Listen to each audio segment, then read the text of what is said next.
Mike, my friend, how you doing? Hey, Charles, man, doing great, brother. Hey, thank God it's Monday. TGIM. Give me that again, TGIM. TGIM. A couple years ago, Charles, it's something that just kind of came to mind. It was like that was the goal that I wanted as it relates to, my work environment. I wanted to have that urge, that passion that when I go to work on Monday morning, I'm thinking I'm having that same jubilee as it would be if I'm on a Friday looking into a weekend. You know, Mm, and mm. and don't get me wrong, it's not always like that, but that's definitely how I'm feeling today, I no like doubt. that feeling, man. I get chills hearing that. So, like, you're not waiting until Friday to feel good about yourself or about your surroundings. You feeling that on Monday. Yeah, and also, part of it strategic, man. So for me, my self awareness puts me at a point. I need to start off. I have to jump out of the track. I gotta have that little quick start. And so part of that is like a psychology to say, hey, in order for me to have a great, knockout week, I got to start strong. So that's kind of like my own little mantra. Regardless whoever else adopts it or not, for me, that works for me. Mike, I appreciate that. And I'm so excited to start this effort with you. You're the first person I'll be talking with and doing this going forward. And you set the stage right there for us, brother, because you talk about self-awareness. You talk about being knowledgeable of what works and what doesn't work for you. And you put practices around you to help support who you are as a person. Yeah, absolutely, absolutely. You got to, particularly like Charles. You always said a lot about leadership, and I've been following you for years.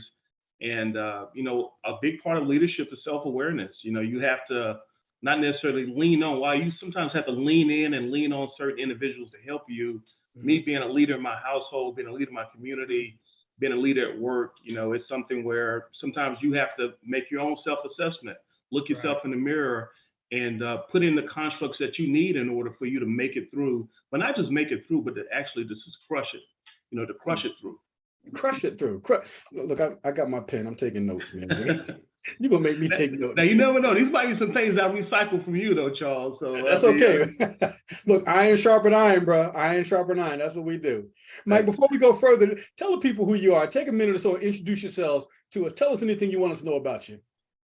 No, hey, yeah, no, I appreciate it. Yeah, so yeah, my name is Mike Adams. I'm here in Columbia, South Carolina, South Carolina native. I'm a Clemson grad, engineer by degree, so go Tigers.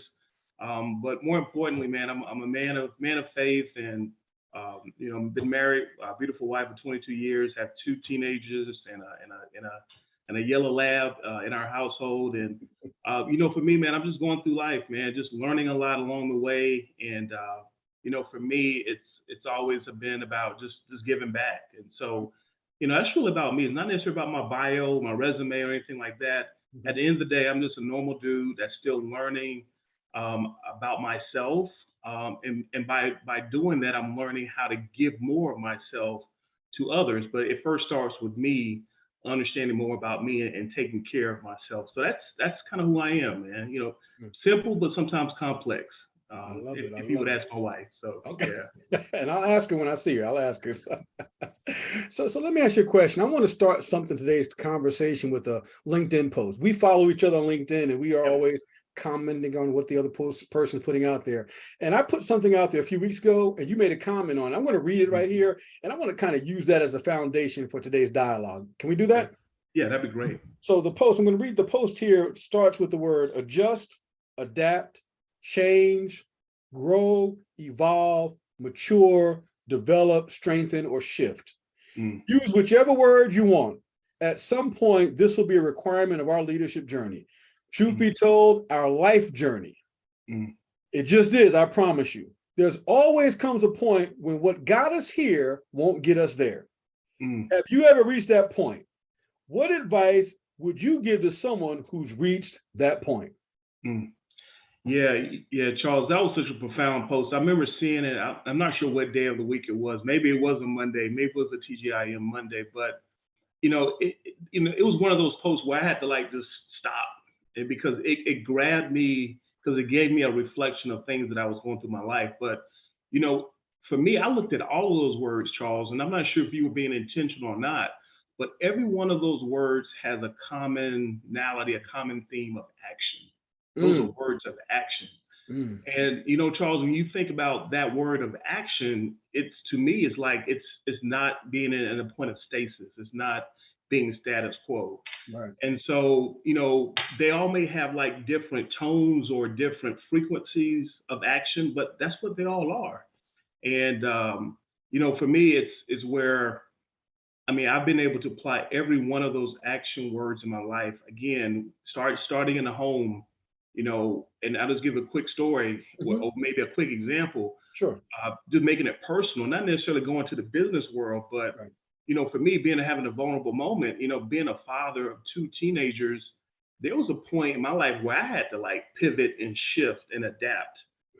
Teenagers growing up nowadays is a lot different than how you and I grew up. Mhm. But the biggest thing was where I had to like change my persona, Mm, where instead of me being the quote unquote father, which was a lot of what, a lot of those like tendencies and characteristics that I saw in my dad and other elderly statesmen, when I was growing up, I couldn't always just use that because again, I had to see how my kids were and how they were. Obviously, they're very different, but also how they were in the world. And I had to shift from being a stern father to sometimes being more of a compassionate dad. And that's still something that I'm kind of going through myself in order to connect with them, to lead better, in order to also for me to be better. And mhm, so anyway, I just think that's something for me that's really near and dear where I've had to be able to adapt and shift and grow and transform and evolve. And mhm, and that's going to be a constant. So that's one quick example, Charles, for your viewers of how I've been able to apply mhm. and still am applying those words that you had in that post. Wow, that is such a powerful, powerful example from a stern father to a compassionate dad. Mhm. Can you talk about that process a little bit? Not trying to get too personal, but was it challenging? Did you have moments where you had to kind of sit down and check yourself, so to speak? How did you do that? It is. Because you think about muscle memory. I grew up in a household where my father was like an alpha. He was the alpha male, and Mm, so I had a lot of muscle memory growing up, being the oldest. Where I looked up to him, and I still do. I still love my father to death. A lot of those principles helped me to be who I was. mhm, So a lot of what I saw is what I kept with me, is what I carried with me, mm, because that's all I saw, and I saw the impact of that in some cases good and in some cases not so good. mhm, And so, for me being introduced of being a father, the blessing of being a father and everything, I saw where at certain points of their lives, as they grew from, baby to toddler to adolescent to teen, I just recognized that in some cases, this is where self-awareness kicks in, where me being that stern father of asking the question when my son does something wrong of what happened or why didn't you do this, instead of me just taking a step back to say, hey, I'm here for you, or hey, how can I help? Or, maybe framing it up in more of a life lesson than it being more of being mhm, a discipline moment. A lot of that awareness came from one, the awareness of how he received it, because my son is very different than my daughter. mhm, But then also a lot of it was the awareness of how I felt afterwards, where I had to like, in some cases, take the alpha off, put the ego at the door, mm, and just recognizing that if I allow for my essence to pour, I can probably have a better influence than just like mm, coming at them. And mhm, so yeah, that's just a little bit of just about how the awareness really kind of right, kicked in for me and being a leader in the house. right. And again, like I said, that's still have those moments, Charles, where if he's coming in late, I'm at the door ready to go in at him. So, but that's where that self-awareness is just it's like a muscle that you have to continue to train yourselves or Mhm, train yourself with in order to mm. kind of have that purview. Man, I love it. We have something in common that I did not realize. I'm also the oldest Mm, of my family, and also my dad was the alpha male, so to speak. And you talk about that muscle memory, those tendencies, and I've been mhm, through some of the stage you're talking about. I have four children who are all in their 20s now, but I recall those days of teenage years and so on. And one of the things that strikes me, Mike, from when you're talking is that I learned that we can be both accountable and empathetic, right? I mm, can, as a dad, as a man, as a business leader, as a person, as a human being, we are able to hold people accountable and still be empathetic. It's not either or. And real talk, put myself out there. I always thought it was either or. I thought either accountability or empathy, but I learned they can coexist, right? Absolutely, absolutely. Yeah, you can switch, and and of course, and we see it in business world. I mean, a lot of times we switch with certain things, and maybe that's another topic in terms of the switch or the or what Right. have you when Uh-huh. it comes to language or what have you. But yeah, I mean, it's definitely an and it's something that again, it was just an important part of transformation for my life, and I'm seeing the benefit of it. And it's not just a short-term benefit, because I Mm, think leadership is not necessarily seeing the benefit that you see in the now, right. but I look at it from a personal standpoint of it being legacy, Mm, generational. Because mm, we just talked about how we had one situation, or had the situation where probably some habits that my father picked up from his father, very, very similar, and mhm. how that kind of just carried forward. Right. And so now I see a situation, okay, well, how can I help break the cycle? Right. And again, cycles are things that you can break, whether it's in the home community or in the workplace. And Mhm. so for me, I'm like, okay, let me be the catalyst, or be the, the change agent for this, where hopefully my grandkids, my great grandkids, where that is something that can be adopted, by my son, and then by his children, et cetera, et cetera. So yeah, Mhm. I'm trying to look at it from a long-term perspective as well, Mm, which I think mm. is which is a big part of leadership. And it seems like if we use that view, Mike, that then each generation can learn a lesson from the previous generation and we keep evolving, right? So our children, our grandchildren, our great grandchildren, they'll look at us and say, we're going to do some things differently. It doesn't mean that somebody was wrong or bad. It's just that, oh, we're evolving, we're growing, we're learning. Is that fair to say? It is, and I think no, absolutely, and I think sometimes, and again, evolution for me and growing is something that I've had to learn, and Mhm. there's a proverbial fallacy, Charles, that I'm sure your viewers, your many viewers have heard, is that whole, if it ain't broke, don't fix it. Mm, mm. Man, I tell you, that's Come don't get on. me wrong now. I'm not a guy who's throwing a stone out of a glass house. Right. I used to be that person where it's like, oh, let's just keep it straight. Let's just keep it Right. in the road. Let's just sit right here. Mhm. But to your point, whether it's with you know family, generational traditions, or even in the workplace or in the community, you have to keep moving. And Right. sometimes movement does not necessarily have to be where it's like forward. Sometimes it's lateral. Uh, Mm, and I don't want to pivot from the family personal side, but there were a lot of lateral moves that I made in my career mhm, that were probably more valuable for me mhm, than having a promotional forward ladder, mhm. or a forward movement. You know what I'm saying? So Right. so that's the other thing. It just continually moving and changing. Uh, Based on my maturity, my leadership journey, that's what I need. And Right. it's no indictment, no judgment of those who want to just be doing one thing, for the rest of their life, or one position or what have you. But I Right. think it's more about you understanding who you are, how you are, and how you're built. Also Mhm. understand what your purpose in life. And for me, I'm always have to be moving. Sometimes it's Mm. lateral, sometimes it's forward. Hey, also another vulnerable moment. Yeah. I've had to take a few steps back in my career. You Come had to on. take a step back to really realize what I needed. Because sometimes I needed to take that step back in order to pick up some more tools in Mhm. order for me to advance a little bit further, a little bit faster. If that makes sense. Mike, I need your wisdom now.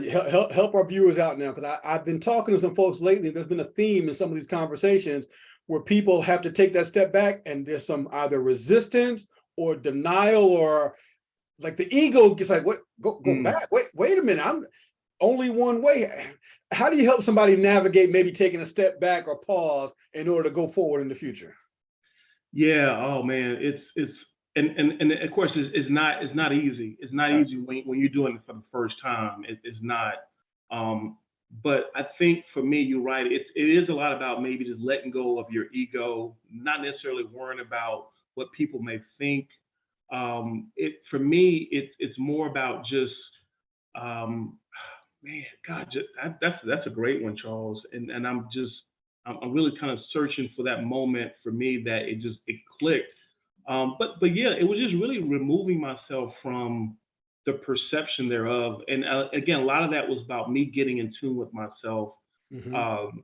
And actually, you know what? One of the biggest lessons that I learned in order how to deal with that in life, in the working world, or in society, was through my marriage.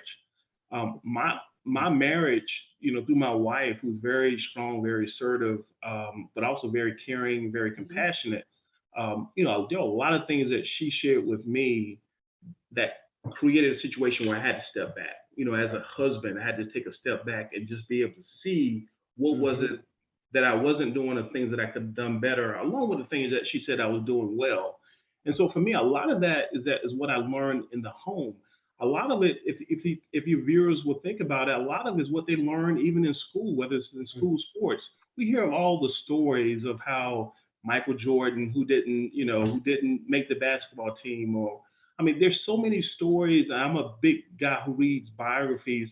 There's so many stories out there of successful people who had to take that step back. Mhm. But I think for me, it's really about having that inner confidence, being in tune with yourself, but also making sure that you have a good circle around you. Yes. The first Yes. person that really just saluted me, congratulated me, helped me up when I did have to take that step back, and even before I did, who helped me, who showed me the confidence and support that I needed to take that step back, was my wife. Mm, She literally had my back, my side, my front, everything, mm, mm. and that made it easier. So I think a lot of this too is making sure that you have a good intimate circle of people around you that you can trust, be vulnerable with, that can support you through those moments of Right. discomfort or uncertainty. I love it. I love it. Fantastic. Thank you so much, Mike. I appreciate that. Listen, we're about out of time in a second here, Mike. And before we end, I want to give you the opportunity to give us one thing. After today's conversation and dialogue, just what's the one thing that resonates or you want to share with folks? If they remember nothing else, remember this. Yeah, and first off, Charles, again, thank you for the opportunity. Great question. Continue to put those questions out there because they challenge me. It keeps my mind sharp. I think the one thing I would leave with, your followers, your readers, the people that subscribe to all the great work you're doing, it just, become comfortable in being uncomfortable. That's Mm, the biggest thing for me mm, that I've learned is that don't get too comfortable in the fact that you feel like you've got it all, or you've mastered something. When you feel like you've mastered something, try something new. When there's an opportunity where there's a new opportunity in your company to do something differently, um, ask yourself why not, or I mean, because I think there's more reward than the risk of you trying something different. So I would mm, just leave with your viewers.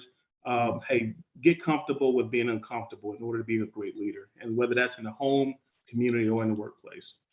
Love it, love it.